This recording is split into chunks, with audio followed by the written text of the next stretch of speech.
नमस्कार मंडळी, स्वागत आहे तुमचं मुंबईकर शेतकरी या आपल्या यूट्यूब चॅनेलवर. तर हा शेतातून माझा पहिला व्लॉग आहे आणि पहिला व्हिडिओ आहे. आपल्या यूट्यूब चॅनलसाठी मी हा व्लॉग केलेला आहे.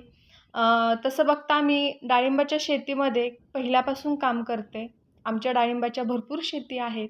पण हा प्लॉट नवीन तयार होत आहे.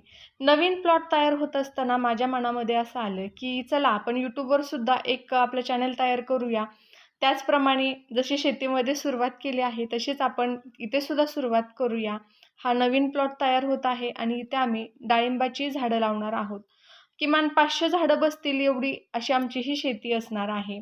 त्यामुळे का काय माहीत पण मनात असं आलं, की जे कोणी शेतकरी प्रेमी आहेत, ज्यांना कोणाला शेतीची कामं बघायला आवडतं, शेतीतील ब्लॉग बघायला आवडतात, त्यांच्यासाठी आपण हा व्हिडिओ बनवायला काहीच हरकत नाही. आपले अनुभव सोशल मीडियावर सर्वांपर्यंत जातील व त्यांचंसुद्धा मनोरंजन होईल, असा हा माझा हेतू होता. बस एवढंच आणि त्यातूनच मी हे व्हिडिओ करायला सुरुवात केली. उद्या आहे नागपंचमी, आज आहे श्रावण महिन्यातील पहिला सोमवार. शेतामधून चालत असतानाच मला हे वारूळ नजरेला पडलं. हे वारूळ माझ्या शेताच्या बांधालाच आहे. खरं तर नागपंचमीसाठी मी उद्याचा विचार करत होते, की वारूळ कुठे दिसेल का, भेटेल का पूजा करायला? आणि हे वारूळ अचानक माझ्या नजरेला पडलं. तर असा हा छान आणि सुंदर असा पण मला इथे शेतामध्ये अनुभव आला. त्यामुळे का काय माहीत पण मन प्रसन्न झालं. आणि तुम्ही बघू शकता व्हिडिओमध्ये, की शेतीला पाणी हे किती महत्त्वाचं असतं. जर आपण शेतीची तयारी करत असतो, तर त्या शेतीमध्ये अगदी आपल्याला मातीपासून ते पाण्यापासून सगळी जी काही जुळवाजुळव असते ती करावीच लागते. यासाठी पहिला अट्टाहास असतो आणि यानंतर जी काही आपण शेती करणार आहोत, ती इथून पुढे चालू होते. तर त्यासाठी हा पाईपलाईन करून घेत आहोत. पाईपलाईन करण्यासाठी जे काही महत्त्वाची कामं आहेत, ती आता सध्या सुरू आहेत. पाईपलाईनला पाणी पुरवठा होईल अशी आमची सगळी जुळवाजुळव सुरू आहे. अ, तसंच हे फिटिंग करून घेण्याचं सुद्धा काम चालू आहे, जेणेकरून आपल्याला नंतर याच्या काही अडचणी येणार नाहीत. शेतीसाठी पाणी किती महत्त्वाचं आहे हे कोणाला सांगायची गरजच नाही. तर ही सुद्धा आम्ही अगोदर व्यवस्थित जुळवाजुळव करून घेतली. यानंतर मी तुम्हाला दुरून असं दाखवते, की हा प्लॉट अंदाजे किती मोठा असेल. 1 एकरभराचा तरी हा प्लॉट आहे आणि ह्या शेतीला जवळपास असं पाणी नाही आहे. खालच्या साईडला तिकडे हे आहे, कॅनल आहे, पण कॅनलमधून आपण बेकायदेशीर पाणी घेऊ शकत नाही. त्यासाठी विहीर आहे. विहिरीची जी काही पाईपलाईन असणार आहे, त्यातून आम्ही अगोदर करून घेत आहोत. अगदी ह्या श्रावण महिन्यामध्ये सगळीकडे हिरवळ आहे, तुम्ही बघू शकता. त्या बाजूला हिरवळ आहे, या बाजूला हिरवळ आहे. म्हणजेच जिथे माझा प्लॉट आहे, या बाजूला बाजरी आहे आणि त्या बाजूला सुद्धा बाजरी आहे आणि मध्ये ही शेती चालू आहे. इतकं सुंदर दिसतंय सगळं, की तुम्हाला बघूनच कळत असेल, की किती छान वाटते. आणि उंचावर हे माझं शेत आहे. जणू काही थोडक्यात म्हटलं तर हे डोंगरातच शेत आहे. इथून लांबपर्यंत तुम्ही बघू शकता, की गावसुद्धा आपल्याला दिसतंय. टॉवर दिसत आहेत. काही बिल्डिंगसुद्धा दिसत आहेत. मोबाईलमधून एवढी क्लॅरिटी येत नाही, पण तुम्हाला थोडक्यात अंदाज येतोयच. अजूनसुद्धा पाईपलाईनचं काम सुरू आहे आणि तुम्हाला ते दाखवतच मी हा व्हिडिओ शूट करत आहे. पूर्ण पाईपलाईन जोडून झाली आणि जे काही आपले पाणी सोडण्यासाठी कॉक असणार आहेत, ते कॉक व्यवस्थित वर ठेवून मातीने मुजवून घ्यायचं चालू आहे. जेणेकरून जरी आपण पाईपलाईन केली असली, तर त्याला नंतर काही इजा होऊ नये, पाईपलाईन फुटू नये. कारण पाईपलाईन फुटल्यानंतर शेतकऱ्याला काय त्रास होत असतो, हे फक्त त्या शेतकऱ्यालाच माहीत असतं. अतोनात कष्ट करावे लागतात नंतर पाईपलाईन दुरुस्त करण्यासाठी. त्यामुळे जी काही व्यवस्थित फिटिंग असणार आहे, ती करून घेतलेली आहेत. एक कामगार दादासुद्धा आम्हाला काम करू लागायला आलेले आहेत. मिस्टर, मी आणि कामगार दादा असं आम्ही तिघेजण आज येऊन इथं तयारी करून घेत आहोत. ते झाल्यानंतर सगळं कट्ट्यावर व्यवस्थित जी काही पाईपलाईन असते, म्हणजे छोटी पाईप असतं, त्याला लॅटर असं आम्ही म्हणतो, ती सगळी लावून घेतली. यानंतर शेतात काम करत असतानाच मला दिसल्या दुर्वा. तर दुर्वा घेण्याचं कारण म्हणजे आज आहे श्रावण महिन्यातील पहिला सोमवार. तसंच आहे दुर्वा गणपती व्रत. म्हटलं चला दुर्वा गणपतीचं व्रत आहे. मी काही दुर्वा गणपतीचं व्रत केलं नाही, कारण ते 6 महिन्यांपर्यंत करावं लागतं आणि ते मला शक्य होईल ना होईल काही सांगता येत नाही. पण आजच्या दिवस तरी मी दुर्वा गणपतीचं व्रत करणार आहे जेमतेम पूजा करून घेणार आहे. पण असं 6 महिने मला जमेल असं काही नाही. भरपूर दुर्वा घेत आहे मी. कारण की आज माझ्या घरामध्ये भरपूर जाऊबाई आहेत, शेजारी आहेत.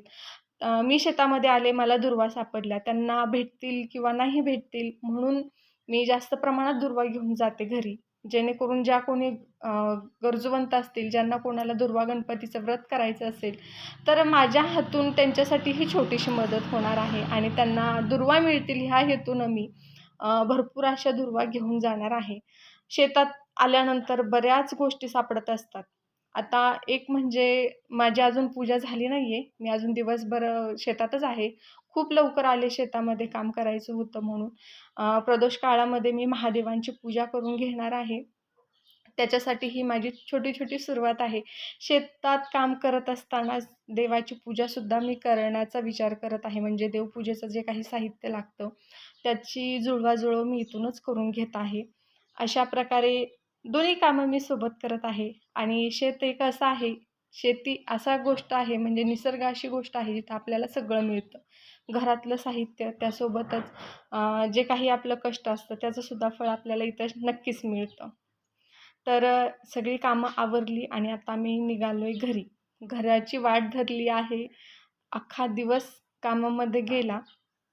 खूप कंटाळा आला होता. चला म्हणलं आता जाऊया. ट्रॅक्टरमधूनच आम्ही जातो आहे घरी आणि आजूबाजूला बघू शकता की डाळिंबाची शेती आहे. मी ज्या भागामध्ये राहते त्या भागामध्ये डाळिंबाची शेती भरपूर प्रमाणात आहे. तर ज्यांना कोणाला पाणी नाही ते शेततळं करून असं पाणी पुरवठा करतात झाडांना. हे बघा म्हणजे अशी जिथे जिथे कुठे तुम्ही बघाल तिथे तुम्हाला डाळिंबाच्या शेतीचं प्रमाण खूप खूप जास्त प्रमाणात दिसणार आहे. अशा प्रकारे हा आमचा भाग आहे. घरी आल्यानंतर प्रदोष काळामध्ये मी महादेवांची पूजा केली. म्हणजे श्रावण महिन्यातील पहिला सोमवार होता. सकाळी मला पूजा करणं शक्य झालं नाही. प्रदोष काळामध्ये केल्यानंतर चालतं म्हणून मी ही पूजा आवरून घेतली. अगदी साध्या सोप्या पद्धतीने केली. जे काही मला सामान म्हणजे जे साहित्य उपलब्ध होईल त्यामधूनच मी ही घरच्या घरी पूजा केली. पण यातून मला एक साक्षात्कार झाला तो मी तुमच्यासोबत शेअर करते.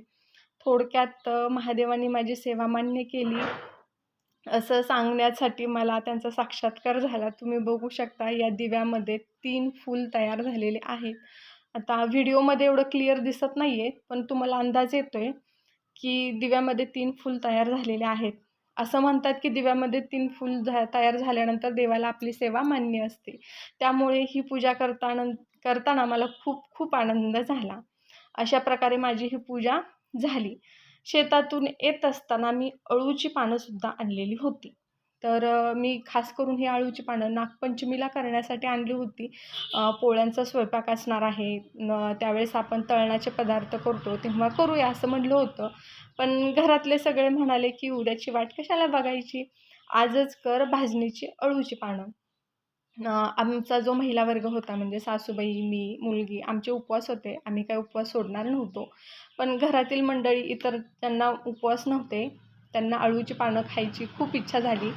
ही अळूची पानं उकडीची नाही आहेत किंवा तळणीची नाही आहेत. भाजणीची अळूची पानं आहेत. म्हणजे ही भाजून मी करणार आहे, उकडणार नाही किंवा तळणार नाही. अशा पद्धतीनं त्यांना अळूची पानं करून दिली.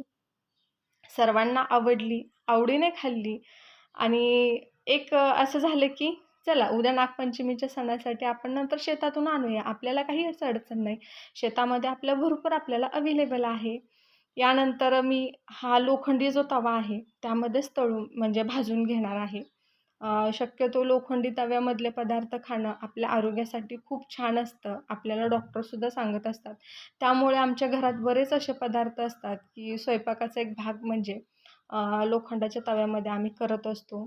जेणेकरून आपल्या शरीराला लोहसुद्धा यातून भेटत असतं. अशा प्रकारे ही अळूची पानं म्हणजे भाजून घेत आहे. भाजणीची अळूची पानं ही आहेत.